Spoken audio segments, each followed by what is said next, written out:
Hi people! Alors, je vous reviens aujourd'hui pour vous parler d'une période de ma vie qui a suivi l'anorexie, c'est la boulimie, voilà. Dans ma vidéo sur l'anorexie, je terminais en vous parlant de la boulimie puisque en sortant beaucoup trop rapidement de l'anorexie, je suis devenue boulimique. Du coup, je vais vous raconter ma boulimie et comment je m'en suis définitivement sortie aujourd'hui. Donc, pour commencer, donc on était là à la fin de mon année de seconde en 2014-2015 et je j'étais belle, j'étais en forme, j'étais guérie aux yeux des autres de l'anorexie et je vous insère des photos maintenant.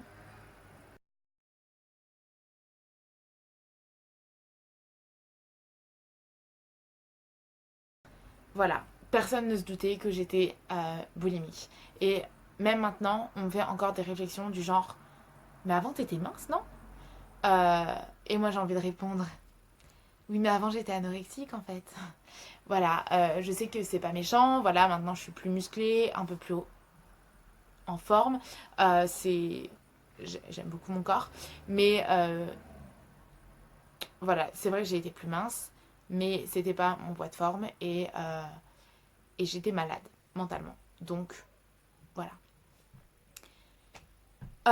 Du coup, à ce moment-là, je fais énormément de crises dès que je me retrouve. En fait, c'est simple. Dès que j'entends que la maison est vide, je vide les placards. Voilà. Donc je fais voilà. Et en même temps, j'alterne parce que évidemment, je m'explose le bide. Et après, du coup, au repas, j'ai plus trop envie de manger. Mon père se demande si je suis pas à nouveau dans l'anorexie. Non, je suis juste boulimique. Enfin, juste entre guillemets. Donc voilà, enfin, il me fait part de ses craintes, genre au cours des repas où j'évite, enfin, où je veux pas trop manger, etc. Donc, on en est là. Moi, en plus de ça, une fois que enfin, que je me suis explosé le bide, j'ai une, en fait, je m'explose le bide. Après, j'ai une période où je peux plus rien faire. En fait, je ne peux plus bouger. Enfin, limite, j'ai envie de vomir. J'ai jamais vomi. À savoir que j'ai jamais vomi ni pendant ma boulimie, ni pendant l'anorexie. Moi, juste, je consommais pas pendant l'anorexie. Et je dépensais énormément. Et pendant la boulimie, je consommais. Enfin, genre, ce que je consommais était digéré. Par contre, je faisais énormément de sport et après, j'avais des phases restrictives en fait. Du coup, j'avais une période où je ne faisais absolument rien. Et après, j'avais une phase restrictive. Voilà. Ensuite, je termine l'année comme ça, l'année scolaire, et ensuite c'est l'été. Je plais énormément, j'ai relativement la cote. Peut-être que je parlerai dans une autre vidéo ou sur mon Insta de mon évolution avec mon évolution psychologique en fait vis-à-vis des garçons, de l'amour, etc. De la sexualité, etc. Mais voilà, à ce moment-là, j'ai la cote et finalement, je suis tiraillée entre les crises de boulimie et en même temps, j'ai pas envie d'être grosse ou ballonnée au moment où j'ai un rendez-vous avec un garçon. J'ai pas envie d'être grosse ou ballonnée au moment où j'ai décidé d'aller à la plage, etc. Donc, ça se tempère plus ou moins. Et je suis tiraillée aussi psychologiquement entre le fait de me sentir jolie, mince et sexy quand je suis avec un garçon à qui je plais et le fait de me sentir répugnante quand je sais que j'ai fait une crise il y a très peu de temps. Donc voilà, j'en suis là, tout l'été dure comme ça, je prends pas trop de poids, je fais des photos aussi. Euh, et puis, je me retrouve à la rentrée de septembre 2015, du coup, en terminale. Et donc, le schéma recommence, donc chez mon papa toujours. Le schéma recommence, je fais des crises, etc. etc. J'atteins très rapidement les 58 kilos et là je me dis ok, stop, je vais devenir obèse, je vais dire non, non, non, non, non. Et du coup je décide de me prendre en main et je m'intéresse vraiment plus profondément que par le passé au développement personnel. Je fais énormément de recherches et je découvre les vidéos d'une femme que je ne retrouve pas actuellement. Je ne sais pas si elle a disparu, si elle a tout supprimé ou j'en sais rien. Mais en gros, elle parlait donc de boulimie. Elle en était sortie. Maintenant, je sais pas trop ce qu'elle faisait dans la vie, mais elle voyageait énormément. Et au cours de ses voyages, elle filmait des vidéos et elle parlait de ses conseils, astuces, etc. pour sortir de la boulimie. Elle a fait ça et aussi elle avait un programme de mail en fait qu'on recevait pendant 30 jours je crois pour sortir de la boulimie avec des témoignages, des conseils, des défis, etc. Auxquels je me suis abonnée donc, pendant une période. Donc avec tout ça, j'ai commencé à faire ces conseils. Donc par exemple, euh, elle avait des astuces pour quand une crise arrive, quand on a terminé une crise, enfin, quelles questions se poser, comment penser, la méditation, tous ces trucs-là, boire par exemple une tisane ou un truc comme ça. Donc elle avait, enfin j'ai essayé de suivre un petit peu ses conseils.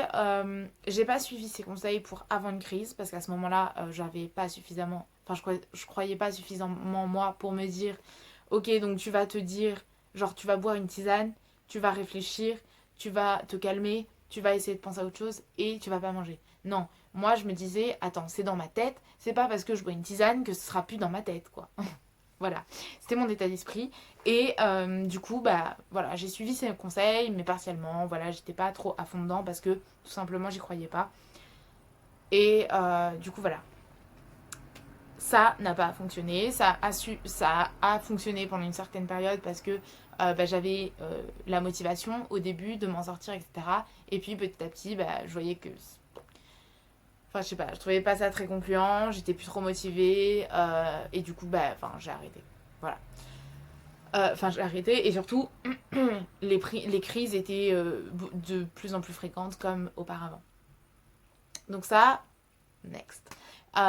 Comme j'ai dit, j'avais peur de grossir et je suis tombée sur la vidéo de Juliana and Julian, qui, donc ça c'est le nom actuel de la chaîne et avant c'était Juliana Fitness Bien-être, donc c'est une fit girl et elle parlait de de son rétablissement aussi parce qu'elle a été boulimique hyperphagique il me semble ou je suis pas sûre, mais boulimique ou hyperphagique, je sais plus.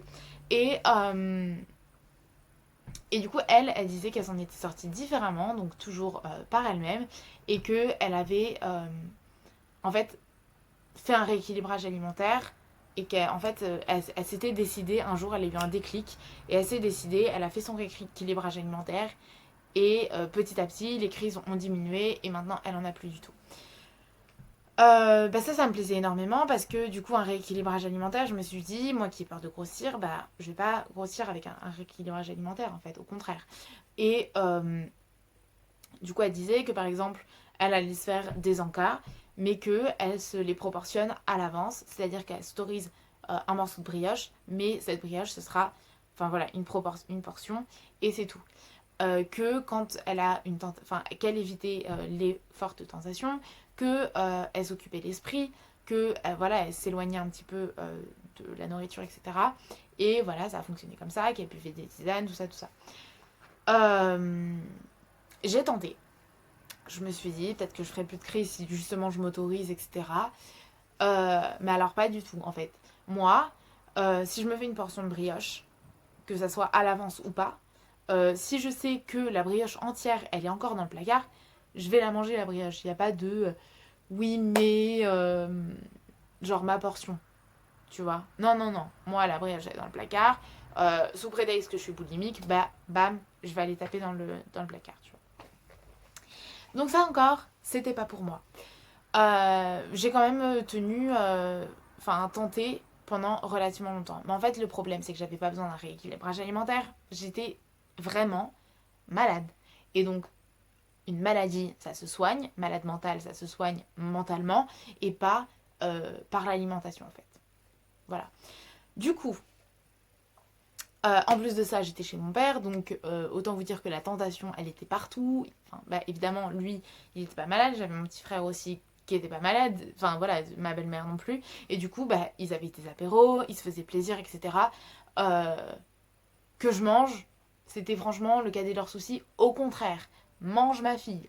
Étant donné que j'étais anorexique, mange. Tu vois ce que je veux dire? Donc, évidemment, un rééquilibrage alimentaire dans ces conditions-là, en étant boulimique, enfin, c'était chaotique en fait. Tout simplement. Du coup, ça c'est... Enfin, donc ça a continué comme ça. J'ai continué mes efforts, mais bon, c'était absolument pas concluant. Je suis montée jusqu'à, je crois, 68 kilos pour 1m63. C'est pas énorme, énorme, mais j'étais quand même en surpoids. En surpoids. Et bon, franchement, à cette époque-là, on m'a jamais dit que j'étais grosse. Et bon, j'étais quand même bien, quoi. Mais j'étais pas... Physiquement, ça se voyait pas des masses. Mon poids, voilà. On pouvait me dire, enfin franchement, quand les gens me demandaient mon poids, je disais, oh, je sais pas. Et puis au final, enfin on me disait, ah, je pense que tu fais 60 kilos. Je faisais quand même presque 10 kilos de plus. Donc voilà, enfin, euh, j'ai eu cette chance-là, entre guillemets, à ce moment-là. Enfin, ce que je pensais à ce moment-là, c'est que ça se voyait pas trop, trop, mes fluctuations de poids. Voilà. Du coup, j'ai continué comme ça, du coup, comme je disais, jusqu'à la fin du lycée. À la fin du lycée, je suis allée emménager à Toulouse pour faire une première année de médecine. Le bonheur. La meuf est malade mentale, hein, clairement. Elle a des troubles du comportement alimentaire et elle va se tuer en médecine. Autant vous dire que ça n'a pas duré longtemps. Alors, je baisse les yeux parce que je lis mes notes. Du coup, j'ai vu ça au départ comme un nouveau départ, justement. Je me suis dit, je vais me retrouver toute seule, je vais pouvoir acheter ce que je veux, je vais pouvoir m'organiser comme je veux, je vais pouvoir repartir sur de nouvelles bases, dans un environnement sain, etc., etc. Je me suis retrouvée dans un 9 mètres carrés du Crous, bien aménagé, hein. Franchement, je crache pas sur les chambres du Crous, c'est très bien, tout ça, tout ça. Mais alors, par contre, très sombre, j'avais une moquette noire, des murs noirs, et, sympa, j'ai mes volets qui ont... Donc, j'étais au rez-de-chaussée, donc vis-à-vis de partout. Et du coup, je fermais quand même relativement beaucoup mes volets, enfin, au moins à moitié, pour éviter le vis-à-vis, ou voilà. Mes volets se sont bloqués. Ils ont cassé, je sais pas comment. Donc, je me suis retrouvée avec ces volets fermés, quasiment entièrement. Évidemment, j'avais la lumière, mais bon, voilà. Donc, dans le noir, en fait, pendant toute l'année. J'ai fait, je l'ai dit, j'ai fait des réclamations, etc. Jamais personne n'est venu voir mes volets. Voilà. Donc, j'étais toute seule et le Crous ne se bougeait pas les fesses. Du coup, voilà, j'ai commencé comme ça. Au début, hyper motivée, nanana. Je me souviens que tout le mois d'août, j'ai eu des cours de pré-rentrée en fait à la fac, enfin en PACES. Du coup, j'étais là. À ce moment-là, j'étais chez une copine parce que j'avais pas encore emménagé au Crous. Donc, chez ma copine, j'ai pas fait de crise parce que j'étais avec elle tout le temps, je mangeais avec elle tout le temps, etc. Donc, il n'y avait pas de crise. Ça m'a pas, je me souviens pas que ça m'ait particulièrement travaillé à ce moment-là, j'étais très bien. Puis je suis arrivée chez moi et enfin chez moi, dans mon 9 mètres carrés. Et là, du coup, pareil, déterminée, je me mets à travailler. Enfin, donc je travaille bien pour la PACES. Je me fais des amis. Je mange sainement. Je vais faire mes courses bien et tout, carré. Je fais un petit peu de sport pour me défouler de temps en temps, etc., etc. Ça ne dure pas très longtemps, donc comme j'ai dit, mes volets se cassent, je me retrouve dans le noir, la passesse, c'est extrêmement fatigant, etc., etc., et je lâche tout. Première crise, suivie d'une privation. Ça s'enchaîne en cercle vicieux, finalement. Donc voilà, petit à petit, donc comme je l'ai dit, je lâche la médecine, je ne travaille plus, et donc du coup, je fais juste des courses, du sport, et je me mets à préparer, du coup, enfin voilà, en route secours, en fait, je me mets à préparer le concours d'infirmière. Et donc voilà, c'est tout. Je fais que ça de mes journées, je vais plus en cours de médecine. Et janvier, c'est ça, en janvier, je m'inscris à un cursus de réorientation pour terminer la PACES en faisant quelque chose finalement, vu que j'avais arrêté la médecine. Donc je fais ça. À ce moment-là, donc je mangeais énormément, mais pas de produits trop, enfin pas de junk food en fait.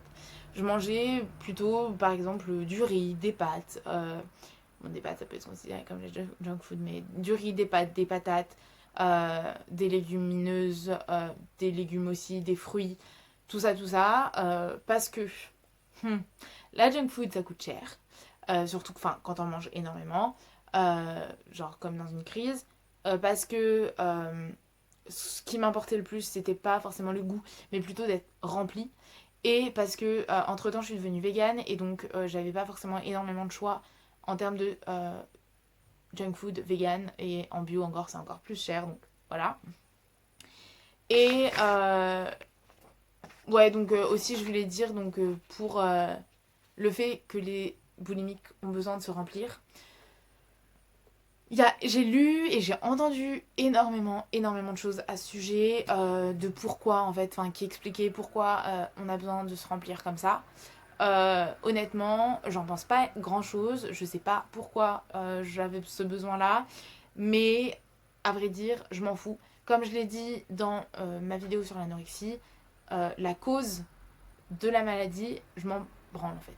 Clairement, c'est pas ce qui m'intéresse. Ce qui m'intéresse, c'est ok, tu te sens pas bien dans ta peau, tu viens, enfin genre t'es mal, tu t'as pas confiance en toi, euh, tout ça, enfin genre t'es obsédé par la nourriture, tu penses qu'à ça, etc. Ok, pourquoi je m'en fous.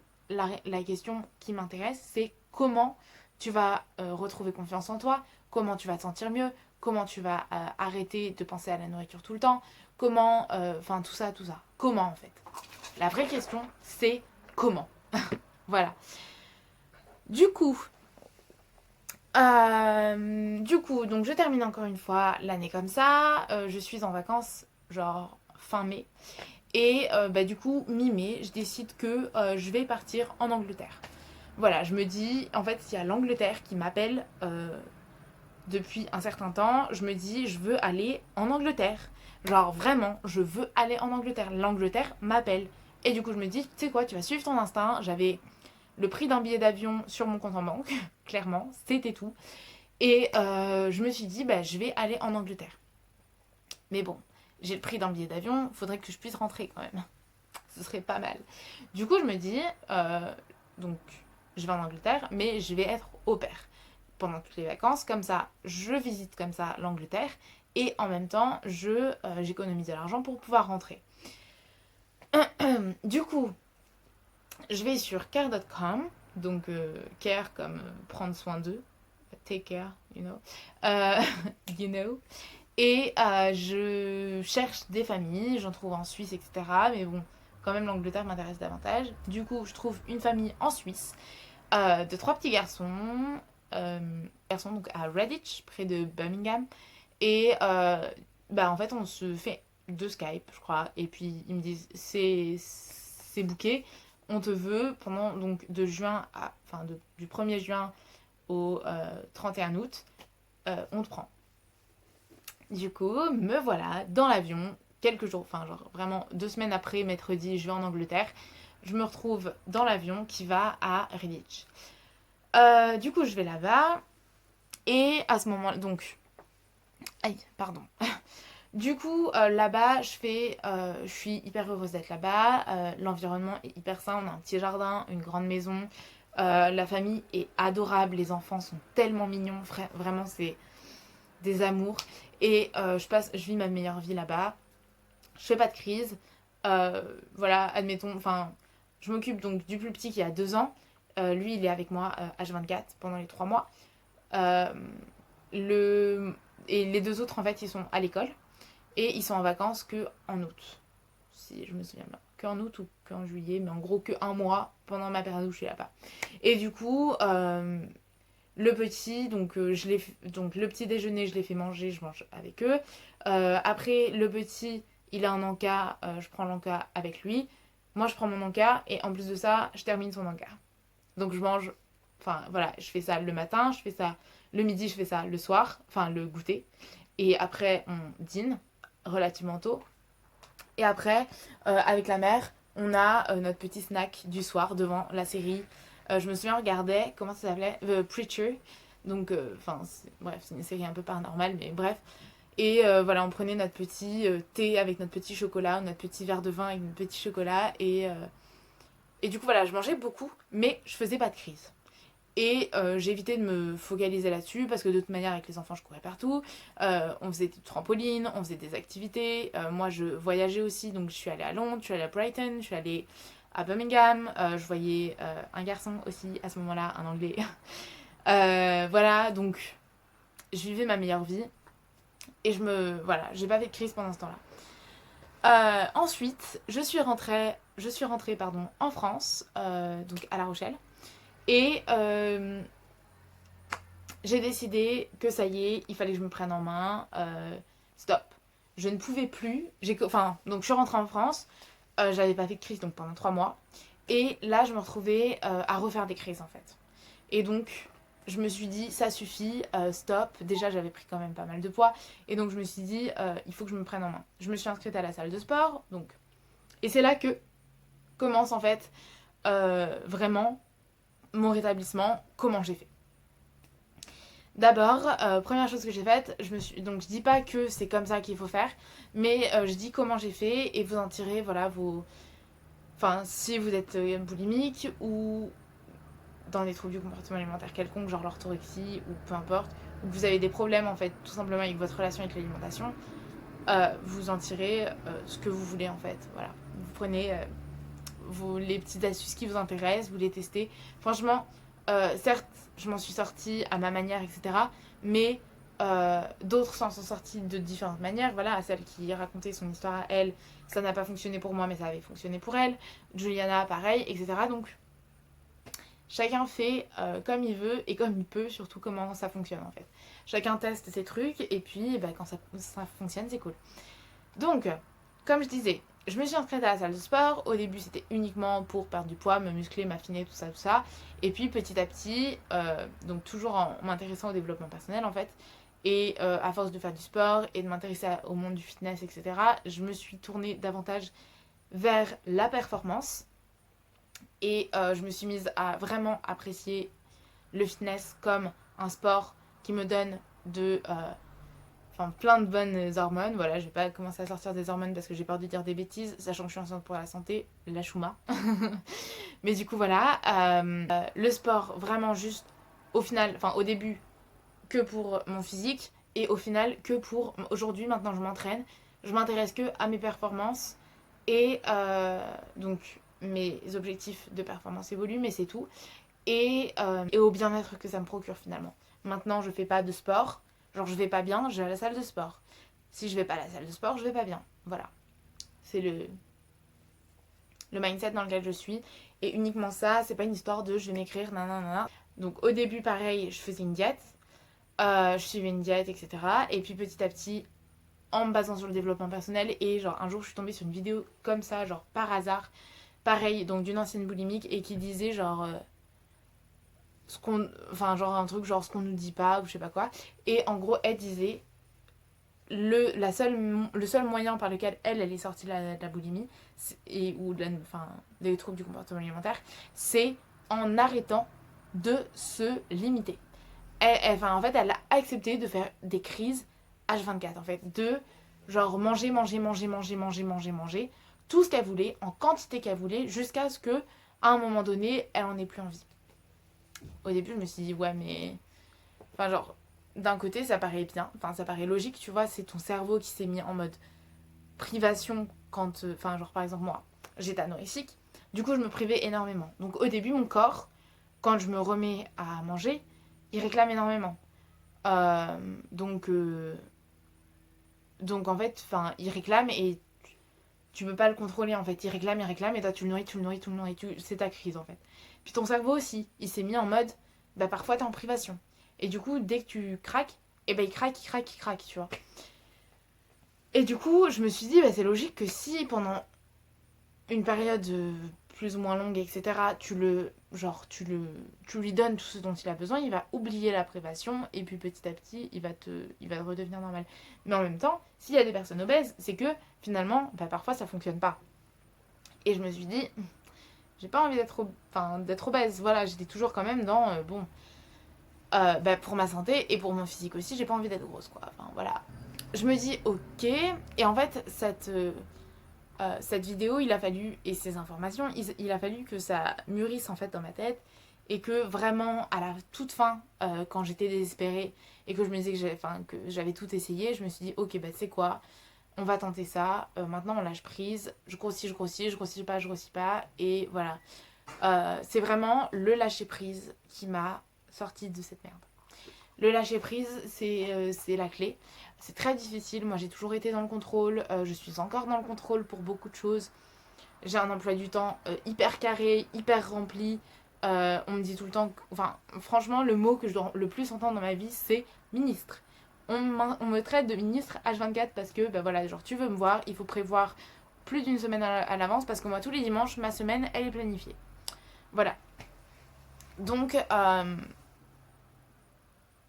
j'ai lâché prise au niveau de l'alimentation. J'ai arrêté de me limiter de me dire j'ai pas le droit de manger ci, j'ai pas le droit de manger ça. Si ce n'est pour le véganisme, parce que comme j'ai dit, je suis végane et donc je ne mange aucun produit d'origine animale, mais pas parce que j'ai pas envie de grossir ou quoi que ce soit, mais plutôt pour la cause animale. Donc c'est une cause qui n'est pour moi pas une privation finalement. Pour dire, voilà, je me privais pas du tout. J'ai arrêté en fait totalement de me priver. Peu importe que j'ai fait une crise, que j'ai pas fait de crise, je ne me prive pas. J'ai arrêté de me peser aussi. À un moment donné, comme je l'ai dit, j'ai fait 68 kilos. Les gens pensaient que j'en faisais 60. Donc pour vous dire que le poids, en fait, ne veut rien dire. Tu peux faire 34 kilos, bon non. Tu peux faire 45 kilos et ressembler à une meuf qui fait 50 kilos. Voilà, tu peux faire 60 kilos, être gras, 60 kilos, être musclé, c'est totalement différent. Donc voilà, j'ai arrêté de me focaliser là-dessus et j'ai arrêté de me peser. Et aussi parce que, en fait, j'ai remarqué que quand je me pesais, peu importe que le résultat soit positif pour moi ou négatif pour moi, je pensais, ça déclenchait un truc dans ma tête et je me mettais à penser qu'à ça. Qu'est-ce que je vais manger, etc. pour continuer sur cette voie-là ou pour reperdre du poids, etc. etc. Et donc, finalement, le fait de me focaliser là-dessus, je me faisais une crise systématiquement après. Donc j'ai arrêté. Ensuite, toujours sans me restreindre, j'ai essayé différentes manières de m'alimenter. J'ai essayé le Roti 4, qui est un mouvement vegan, de manger cru jusqu'à 16h et ensuite de manger cuit et de manger en très grande quantité. Donc j'ai essayé du coup de manger aussi en très grande quantité, très peu de gras. Pareil, c'est une façon de s'alimenter prônée par certaines personnes. J'ai essayé plein de trucs parce que en fait je pense sincèrement que chaque personne a sa propre manière de s'alimenter qui lui conviendra le mieux. Ça peut très bien être la manière à la française, avec petit déjeuner à 8h, déjeuner à 13-14 et dîner à 20h. Ça peut très bien être à l'anglaise, avec petit déjeuner un petit peu plus tard, déjeuner et ensuite dîner assez tôt. Ça peut très bien être voilà, ça peut être n'importe quoi. Ça peut être le jeûne intermittent, donc manger sur une plage horaire restreinte et ne pas manger tout le reste de la journée. Ça peut très bien être, voilà, n'importe quoi. Pareil pour les proportions des macros, ça peut très bien être 40% genre 60% de glucides, ça peut très bien être 50% de glucides, 70-80% de glucides, voilà, chacun son truc. Chacun sa manière de s'alimenter qui lui correspond le plus. Ça peut très bien être aussi de faire un cheat meal dans la semaine. Ça peut très bien être de faire plusieurs mini cheat meals dans la semaine. Voilà, il y a plein de façons. Il n'y a pas de règles universelles, je pense. Bon, après, là, je suis pas nutritionniste quand je vous dis ça, mais c'est mon opinion. Le tout, encore une fois, c'est de se sentir bien et que ça dure longtemps et que voilà, qu'en fait on se détache de tout ça parce que en fait on se nourrit pour vivre et on vit pas pour se nourrir. C'est quelque chose à comprendre et donc voilà. Donc j'ai essayé différentes manières de m'alimenter. Je pourrais parler plus tard de ma manière actuelle de m'alimenter, de ma relation actuelle avec l'alimentation, mais voilà, tout ça pour dire, essayer plusieurs choses, mais dans l'état d'esprit vraiment, je veux être en bonne santé, je veux être bien avec la nourriture, je veux ne pas être frustrée, etc., etc. Et pas je veux perdre du poids. Vraiment, c'est très important, avant toute chose, de se dire je n'ai pas besoin de perdre du poids. Au pire, si je prends du poids, c'est pas grave, ce sera remédiable une fois que je serai guérie. Voilà. Franchement, de toute manière, dites-vous que, parce que finalement, quand on veut pas prendre de poids, c'est plutôt vis-à-vis du regard des autres. Et le regard des autres, on s'en fout parce que finalement, les garçons, si pareil, si c'est ton copain parce que t'es mince, franchement, c'est pas un copain. Et puis de toute manière, tu peux pas avoir un copain si t'as des troubles du comportement. Enfin, franchement, c'est très compliqué d'avoir un copain quand t'as déjà des troubles du comportement alimentaire avant de te mettre avec lui parce que lui, il connaît pas tout ça. Parce que toi, tu vas être bizarre parfois. Enfin, parce que tu vas faire des choses étranges. Parce que éventuellement, ton poids, c'est un yo-yo. Donc, il va rien. Enfin, toi, tu vas te sentir mal. Même si lui, il s'en rend pas forcément compte ou ça le dérange pas. Toi, tu vas te sentir mal quand tu vas avoir des rapports intimes avec lui. Donc franchement, le regard des autres à ce moment-là, une fois que tu t'es rendu compte que tu étais malade et que tu as envie de guérir, tu t'en fous. À un moment donné, il faut s'en détacher. Il faut se dire que voilà, l'important c'est d'être bien d'abord avec soi-même. Et voilà, c'est quelque chose que j'ai dû comprendre aussi pour pouvoir guérir en fait, tout simplement. C'est que d'abord, il fallait que je sois bien avec moi-même, il fallait que je sois heureuse dans mon corps, bien dans ma peau. Et qu'ensuite, on pourrait penser aux autres. Donc voilà. Toujours dans le même état d'esprit, j'ai pris confiance en moi. Donc, comment j'ai pris confiance en moi, ça pourrait durer encore 30 minutes. Mais en gros, je me suis donné des défis pour accomplir des choses. Par exemple, mais des trucs bêtes qui sont pas forcément très compliqués en soi. J'ai fait un saut à l'élastique, je vais bientôt faire un saut en parachute. Euh, j'ai euh, passé des examens. J'ai travaillé, j'ai du coup atteint des performances physiques à la salle de sport. J'ai poussé du lourd, on peut le dire. Et voilà, tout ça, ça a contribué à me rendre fière de moi-même. Et je me suis entourée des bonnes personnes aussi qui savent me valoriser et pas me dire, pas relever tous mes petits défauts et encore moins mes défauts physiques. Donc voilà. Et je me suis concentrée du coup sur tout un tas de projets, mes projets de carrière, les stages, les études, tout ça, tout ça.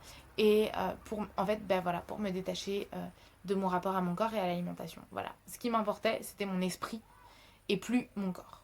Voilà. Et du coup, comme j'ai déjà dit, j'ai fait aussi le tri de mes fréquentations. Et je me suis vraiment entourée uniquement de personnes qui me poussent vers le haut. Et